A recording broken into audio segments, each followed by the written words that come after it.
Madrasi movie అయితే చూడడం జరిగింది భయ్య.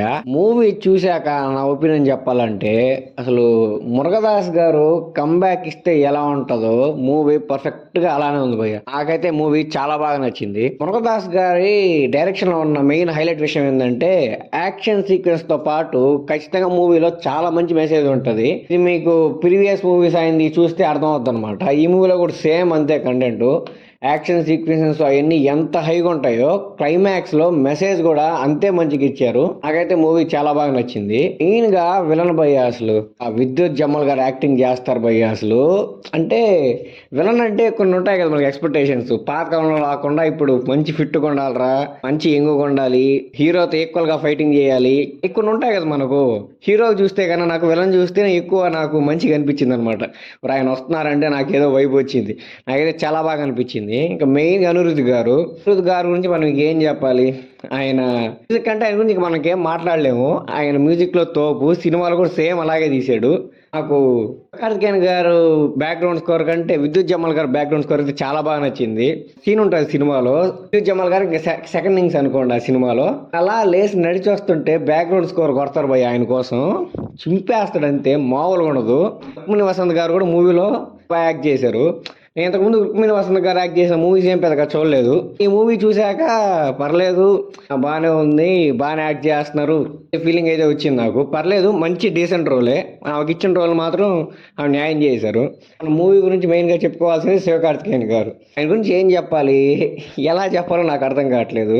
నేను అనుకుంటా ఉన్నాను అందరు పెద్ద పెద్ద డైరెక్టర్స్ అందరూ ఫెయిల్ అవుతా ఉన్నారు. మణిరత్నం గారు, కనకరాజ్ గారు, అందరు పెద్ద పెద్ద వాళ్ళంతా దొరికిపోయారు. శంకర్ గారు అంతా. మురుగదాస్ గారు చాలా ఫ్లాపులు తీశారు. ఇది కూడా వీళ్ళకి మంచి టైం కాదు కదా, పోద్దాం అనుకున్నాను. మూవీ మీకు ఒక్క నిమిషం కూడా భయ్యా, 1:40 నిమిషాలు ఉంటుంది మూవీ. ఆల్మోస్ట్ ఒక్క నిమిషం కూడా ఎక్కడ పోగొట్టదు. ప్లే మాత్రం అంత బాగుంటుంది భయ్య. నేను అనుకుంటున్నాను ఇది సీక్వెన్స్ కదా, స్టార్టింగ్ అంతా స్టోరీ బిల్డప్ చేయడానికి కొంచెం టైం తీసుకుంటారు, మూవీలోకి వెళ్తారని చెప్పి. అసలు లేదు, ఎత్తడం ఆన్ పాయింట్ వెళ్ళిపోతాడు. కూడా అంత సాగతీలేదు. మూవీ మొత్తం ఆన్ పాయింట్ స్టిక్ అయి ఉన్నాడు భయ్య. ఏమైతే అనుకున్నాడో అది కన్వే చేయడానికి ఆన్ పాయింట్ స్టిక్ అయి ఉన్నాడు. లాస్ట్ వరకు అదే కన్వే చేయడానికి ట్రై చేశాడు. లేక లవ్ స్టోరీ పెట్టడం, ఈ కామెడీ పెట్టడం అయితే లేదు. కథ మీద లాగాలని ట్రై చేసాడే కానీ ఖచ్చితంగా కామెడీ ఉండాలని చెప్పి అయితే చేయలేదు. కామెడీ కూడా చాలా బాగుంటుంది కొన్ని సీన్స్లో. శివకార్తికేయన్ గారి పర్ఫార్మెన్స్ భయ్య మీకు అసలు నాకైతే చాలా బాగా అనిపించింది. కొంచెం కొత్తగా అనిపించింది. శివన్ గారు పర్ఫార్మెన్స్ ఎరగొడతారని తెలుసు. ఇది కొంచెం ఇంతవరకు ఆయన ఎప్పుడు చేయని రోల్ అనమాట. చేస్తారా ఏందా అనుకున్నాను. చాలా బాగా నచ్చింది. మెయిన్గా నేను డిసప్పాయింట్ అయింది ఆడంటే ఒక పోలీస్ క్యారెక్టర్ ఉంటుంది భయ్య. క్యారెక్టర్ ఇంకొంచెం అగ్రెషన్ ఉంటే బాగుంది అనిపించింది నాకు. ఎందుకంటే యాక్టింగ్కి స్కోప్ ఉంది కానీ అక్కడ అంత అగ్రెషన్ చూపించలేదు. మేబీ క్లాస్ గారు ఎలా అనుకొని తీసారో ఏమో నాకైతే ఐడియా లేదు కానీ అగ్రెషన్ మాత్రం చాలా స్కోప్ ఉంది ఆ పోలీస్ క్యారెక్టర్కి.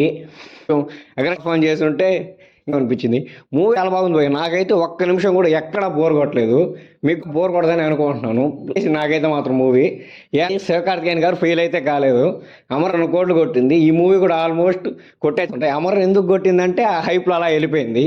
ఈ మూవీ కలెక్ట్ చేస్తే తెలియదు కానీ మూవీ అయితే మాత్రం నాకు చాలా బాగా నచ్చింది. కానీ పెట్టేయండి, మూవీ మాత్రం చాలా బాగుంది. కాబట్టి అర్జెంట్గా అందరూ మూవీ చూసేయండి.